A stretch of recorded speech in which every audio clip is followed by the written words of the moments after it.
বিরতির পর স্বাগত।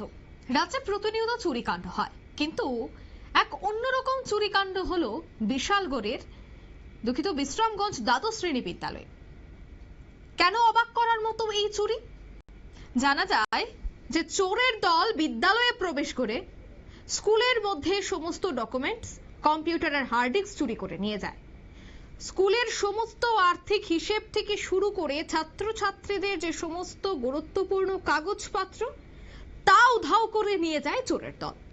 কিন্তু সেখানে ছিল ল্যাপটপ, সেখানে ছিল প্রিন্টার, সে ছবি আপনারা দেখতে পাচ্ছেন। কিন্তু সেই ইলেকট্রনিক জিনিস বাদ দিয়ে শুধুমাত্র হার্ড ডিস্ক, গুরুত্বপূর্ণ কাগজপত্র, সে সমস্ত জিনিস চুরি করে নিয়ে যাওয়া হয়। তবে এর পেছনে কি কারণ থাকতে পারে?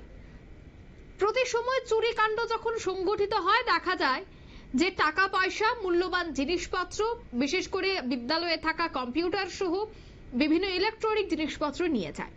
কিন্তু সেই জায়গায় এক রহস্যজনক চুরি, ডকুমেন্ট চুরি করে নিয়ে যাওয়া। তবে এর পেছনে কি কারণ থাকতে পারে বা কি বলছেন বিদ্যালয়ের প্রধান শিক্ষক সহ অন্যান্যরা, শোনাচ্ছি। আজকে আগেই হয়েছে ওদের ঘটনাটা।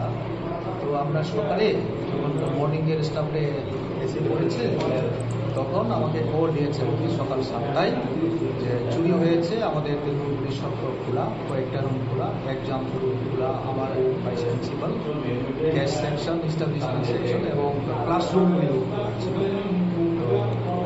চুরি হয়েছে। হার্ড ডিস্ক, দুটি হার্ড ডিস্ক নিয়ে গেছে, সিসি ক্যামেরা এবং হার্ড ডিস্ক কম্পিউটারের এটাও চুরি হয়েছে এবং সব কিছু লন্ডভন্ড করে রেখেছে। স্যার, টোটাল কয়টা রুমে চুরি হয়েছে? 7টা রুম খোলা আছে এখন, 7টা রুমে ঢুকেছে। তো এক্সাম রুমে একটা কম্পিউটার দিয়েছে, একটা হার্ড ডিস্ক। স্যার, স্কুলে কি কোনো ধরনের নাইট গার্ড নেই? নাইট গার্ড আমাদের এখানে নাই, নাইট গার্ড আমরা এনগেজ করতে পারিনি, যেহেতু নাইট গার্ড নেই। স্যার, আপনারা এই বিষয়টা কি থানা পুলিশকে জানিয়েছেন চুরি হওয়ার? হ্যাঁ, আমি সঙ্গে সঙ্গে খবর পাওয়ার সঙ্গে সঙ্গে 7টায় আমি থানাকে খবর দিয়েছি, ওসির সাথে। ওনারাও পুলিশ পার্সোনাল পাঠিয়েছেন।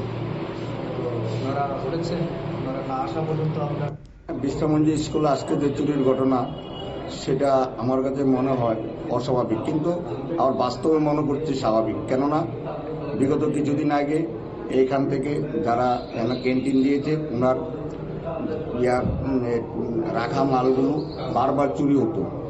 তখন থেকে যদি ইনিশিয়াল সিদ্ধান্ত নেওয়া হইতো যে কে বা কাহারা চুরি করে, সেগুলোকে দৃষ্টান্তমূলকভাবে খুঁজে বার করতো, তাহলে বোধ আজকের এত বড় ঘটনা ঘটতো না। আজকে কি হয়েছে চুরি? স্কুলে তো বিশ্রামগঞ্জ স্কুলে যে পুরা ডকুমেন্টসটা চুরি হয়ে গেছে। কেননা যে হার্ড ডিস্ক, সবটি হার্ড ডিস্ক খুলে নিয়ে গেছে। হার্ড ডিস্ক মানে আমাদের ডকুমেন্ট সব কিছু, অর্থনৈতিক হইতে আরম্ভ করে লিখক বাচ্চারা পড়াশোনার যত রিপোর্ট আছে সবগুলো চুরি হয়েছে। সেটাই আমাদের স্কুলের সম্পদ, সেই সম্পদটাই পুরাটাই চুরি হয়ে গেছে।